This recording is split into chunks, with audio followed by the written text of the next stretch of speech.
Hello, welcome again in YouThink. और आज हम बात करने वाले हैं स्टैक एंड हीप मेमोरी के बारे में। अच्छा, स्टैक एंड हीप मेमोरी की हमें क्या ज़रूरत पड़ी है, हम क्यों पढ़ रहे हैं।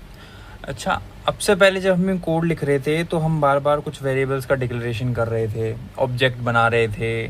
तो असल में वो बनते क्या हैं, बैकग्राउंड में किस तरह से बनते हैं, क्या काम करते हैं, उसके बारे में जानेंगे। इसके बारे में जानना ज़रूरी है। इंटरव्यू में इसके रिलेटेड काफ़ी सारे सवाल पूछे जाते हैं।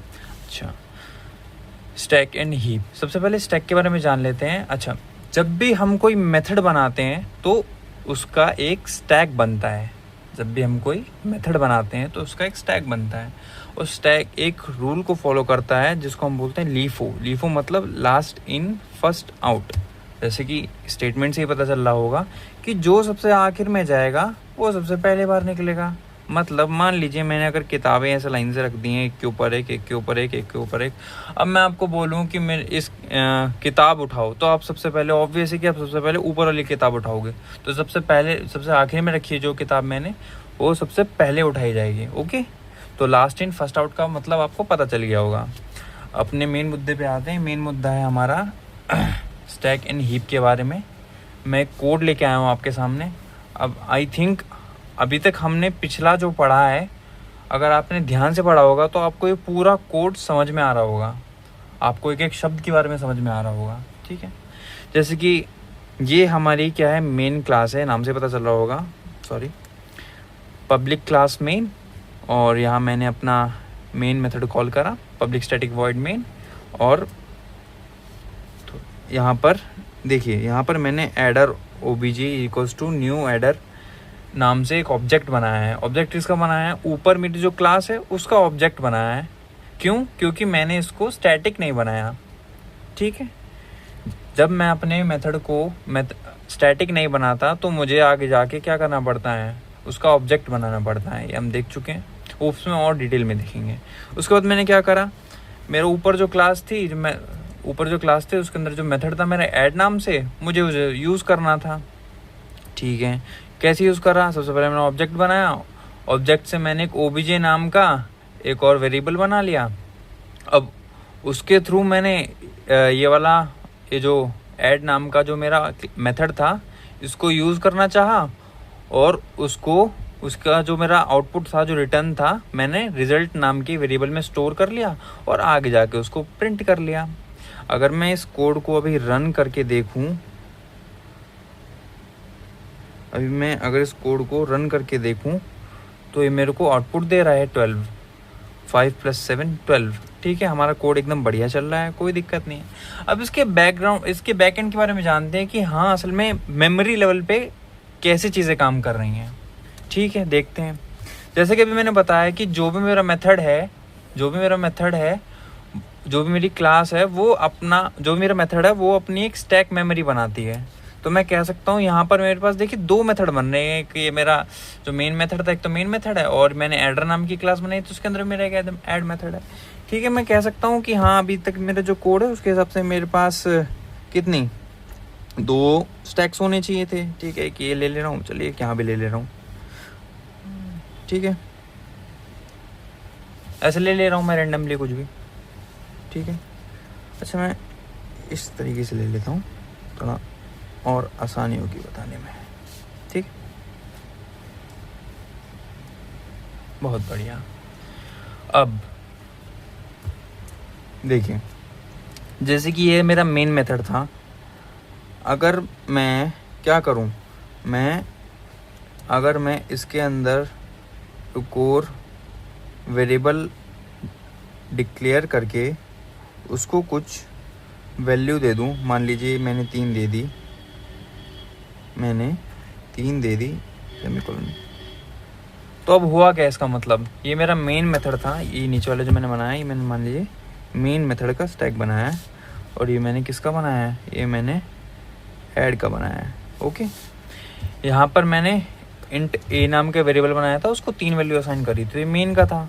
तो मैं कह सकता हूँ कि ये मेन वाले का जो स्टैक था उसके अंदर ए आ गया, और उसके बाद इसको जो डेटा साइन था, जो वैल्यू साइन थी, वो 3 थी।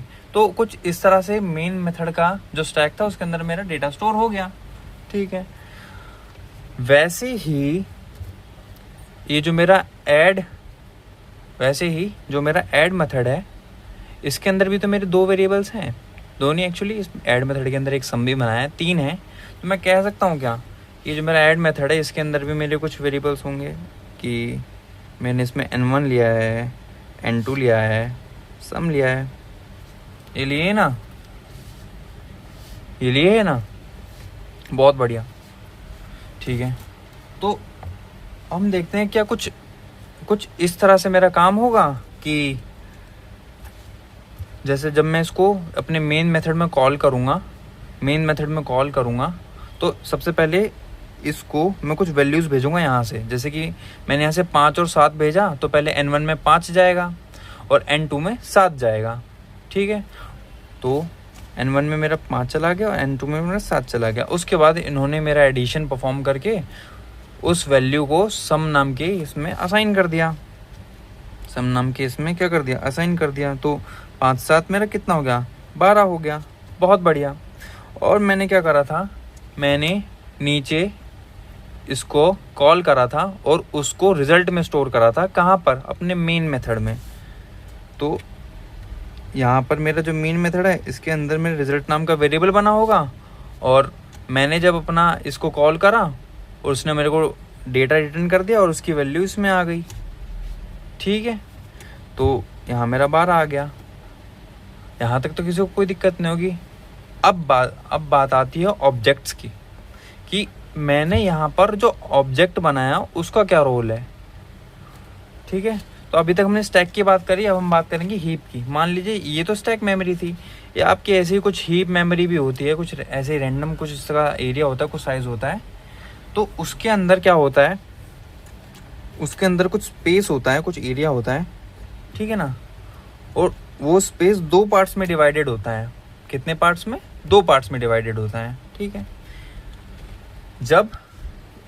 जब आपकी कोई क्लास के हीप मेमोरी के अंदर एरिया बनता है, दोबारा सुनिए, जब आपको कोई क्लास का हीप मेमोरी के अंदर एरिया बनता है तो उसके 2 पार्ट्स बनते हैं। पहले पार्ट्स में क्या होता है, पहले पार्ट में मेरा जो मैं क्लास में नॉर्मल डिक्लेरेशन करता हूँ ना, मैं मान लीजिए मैंने यहाँ पर कोई नॉर्मल n लिख दिया। ठीक है, तो मेरा पहले पार्ट में आ जाता है। मान लीजिए मैंने यहाँ पहली क्लास थी एडर, इसमें मैंने n1 डिक्लेयर करा था।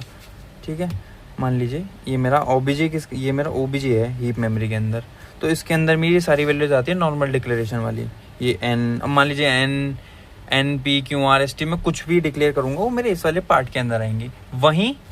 वहीं जब मैं कोई मेथड कॉल करता हूँ तो मेथड इस दूसरे पार्ट के अंदर आता है। जैसे कि इसमें मेरा क्या था, ऐड मेथड था, तो मैंने ऐड मेथड इसमें रखा। अब होगा क्या, मैं नीचे इसको कॉल करूँगा, तो इसका कुछ एड्रेस भी तो होगा।